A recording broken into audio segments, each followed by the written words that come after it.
Di ka ba marunong kumatok? O baka gusto mo akong makitang... No. Para naman akong baliw kung kakatok pa ako sa sarili kong kwarto. Ate, may kausap ka ba? Wala, nagpa-practice lang ng kanta. Jingle bells, jingle all the way. O ayan, alam ko hindi ka pa kumakain, dinala na kita. Hindi ko kailangan yan. Kaya ko yung sarili ko. Suplado mo, no? Di ba pwedeng appreciate na lang? Alam mo, hindi ko talaga alam kung bakit ginagawa ko to sa sarili kong pamamahay. Wala akong... Sinong kausap mo?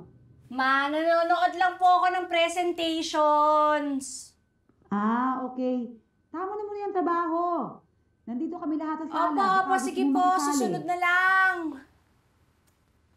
Well, tama naman siya. Tatrabaho ka, pero break nyo, di ba? Pagsasabi mo.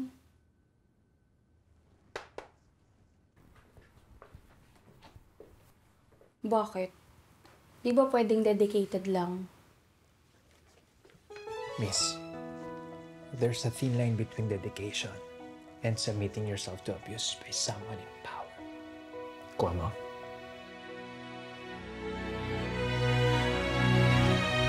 Sarap. Sarap ng ulam. Yung binigay ko sa'yo, try mo. Huwag ka rin maingay, please. Kung okay lang.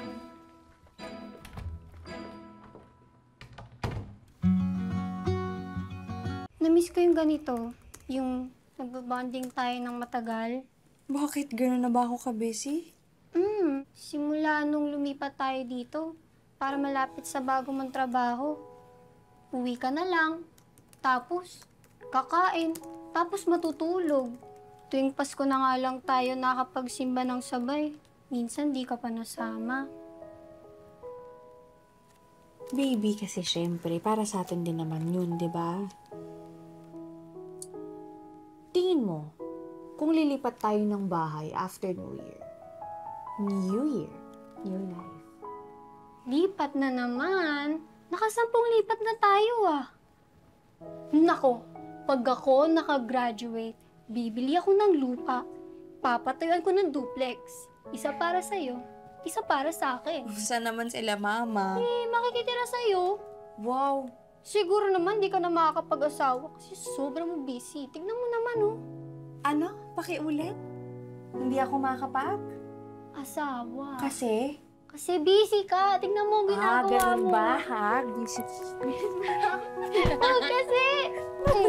Busy wala ako, ha? Ikaw talaga, naku.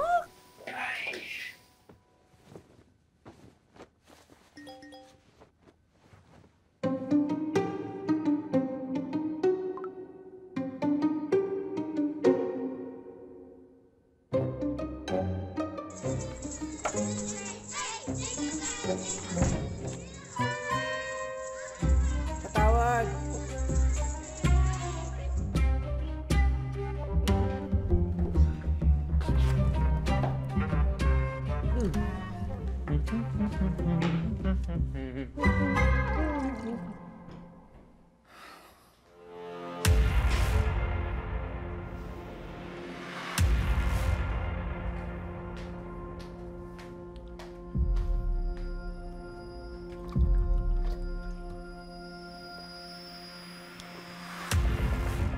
Ano ba naman to si Bethany?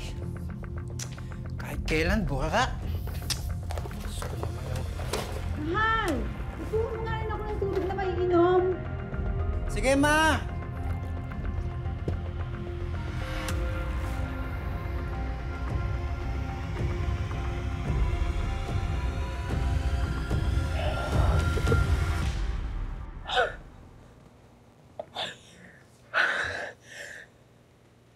Matik na ako doon, ah.